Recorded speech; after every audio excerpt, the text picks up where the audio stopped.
don't hesitate to offer the ultimate sacrifice if you want the future to turn out ultimately well. What is it that you could contract for, let's say, if you were willing to give up everything about you that's weak and unworthy? The proper sacrificial attitude produces a psychological state and then a social state that's a manifestation of that attitude that decreases the probability that the world will careen into hell and increases the probability that people will live high quality, meaningful, private lives in a society that's balanced and capable of supporting that.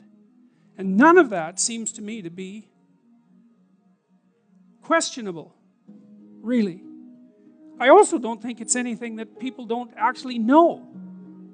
You know, people have told me many times that when they listen to me talk, they're hearing things that they already knew but didn't know how to say. It's something like that. And this is one of those things that I think is exactly like that. I mean, I think it's at the very core of our moral knowledge, which is our behavioral knowledge and our perceptual knowledge. I mean, let's get this straight. Moral knowledge is no trivial matter. It's knowledge about how it is that you orient yourself in the world. There's no more profoundly necessary form of knowledge. Well, it's predicated on something that's exactly like this. We know that we have to make sacrifices. We know that we have to aim at what's good.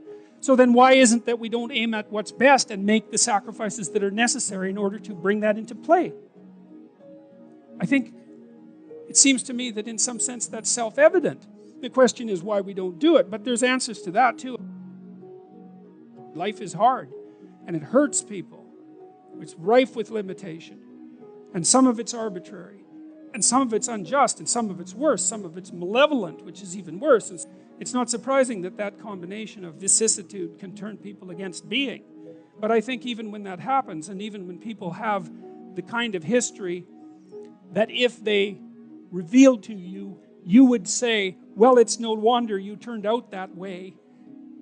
The people who turn out that way still know that it's wrong. They still know that however deep their own suffering, however arbitrary their own suffering, however much that's caused by the malevolence of others, as well as the tragedy of existence, that does not in any way justify their turning away from the good. And I believe everyone knows that. I believe that they know it implicitly, even if they don't allow themselves to know it explicitly. And I believe that if they violate that idea, then they violate themselves, and that they end up in Cain's position, which is the position of the man who's been given a punishment that is too great to bear. Now we're capable of making sacrifices in abstraction, right?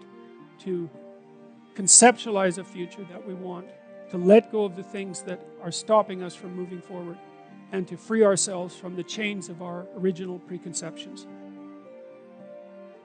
Pursue pleasure. Follow your impulses. Live for the moment. Do what's expedient. A mountain is something you have to climb, and you have to climb to the pinnacle of a mountain, and the mountain is up, right? And the mountain stretches up to heaven, and it's a long journey to specify the right place on the highest pinnacle. And that's symbolic because, of course, it's a pinnacle that you're always trying to reach, just like you're always trying to aim. You're always trying to climb upward. At least that's the theory. Depends to some degree, of course, on your definition of upward. You're supposed to, again, to act out the highest good of which you're capable. Now that'll transform your life to some degree into an archetypal adventure. There's no way around that, because as you attempt to climb a higher mountain, let's say, or to aim at a higher target or something like that, then the things around you will become increasingly dramatic and of import. That happens by necessity, obviously, because if you're aiming at something difficult and profound and you're really working at it, then your life is going to become perhaps increasingly difficult and profound. But that might be okay. That might be exactly what you need as an antidote to the implicit limitations that face you as a human being. The good father is precisely someone who is willing to sacrifice his child to the ultimate good. You have a moral obligation as a parent to encourage your child to go out into the world, right? And to be whoever they can be. to be the best they can possibly be. And in doing that, you're encouraging them to pursue the good. You're sacrificing them to the good. You're not keeping them for yourself selfishly. You're telling them that they can go out and live their life and live it properly. You don't want for your son what it is that you want for him. You want for your son what would be best for him and for the world.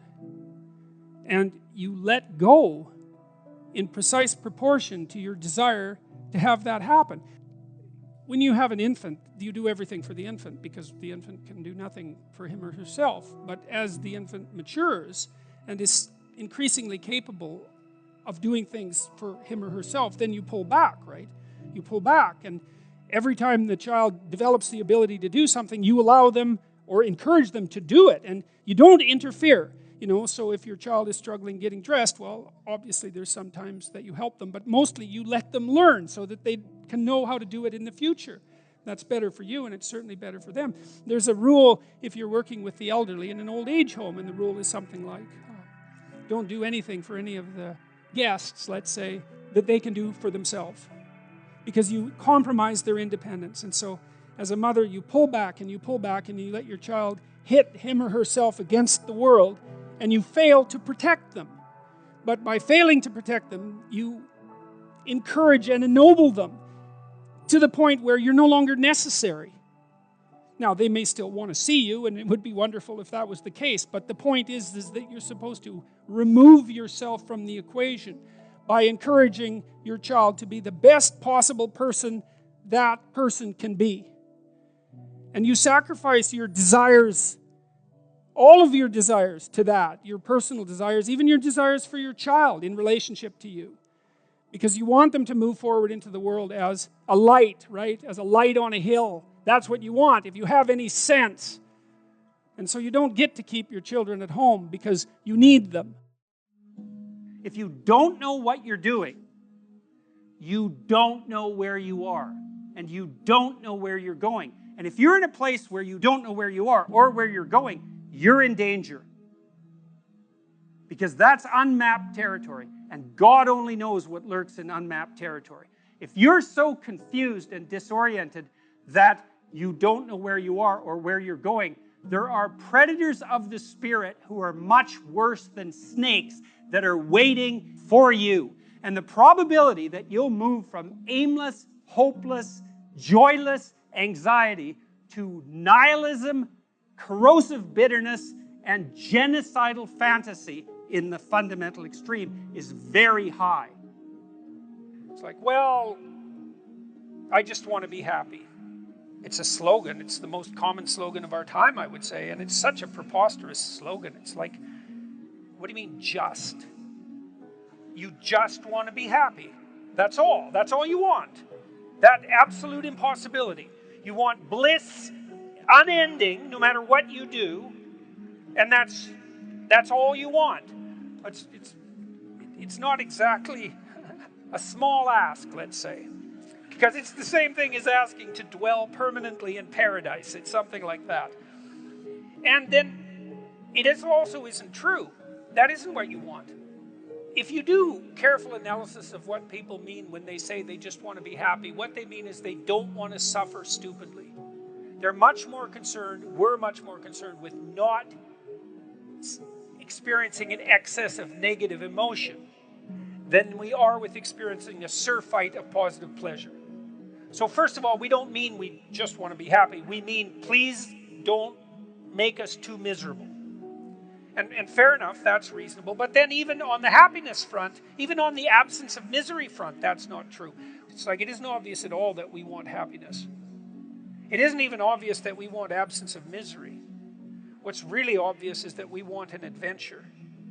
Right? We want an adventure that's so compelling that it makes the misery of life not just justifiable, but worthwhile. You want to look back in your life, and you know this to be true. You want to be able to say to yourself, even considering a month or a week or a series of days, you want to be able to say, that was really difficult, but you know what? It was worth it.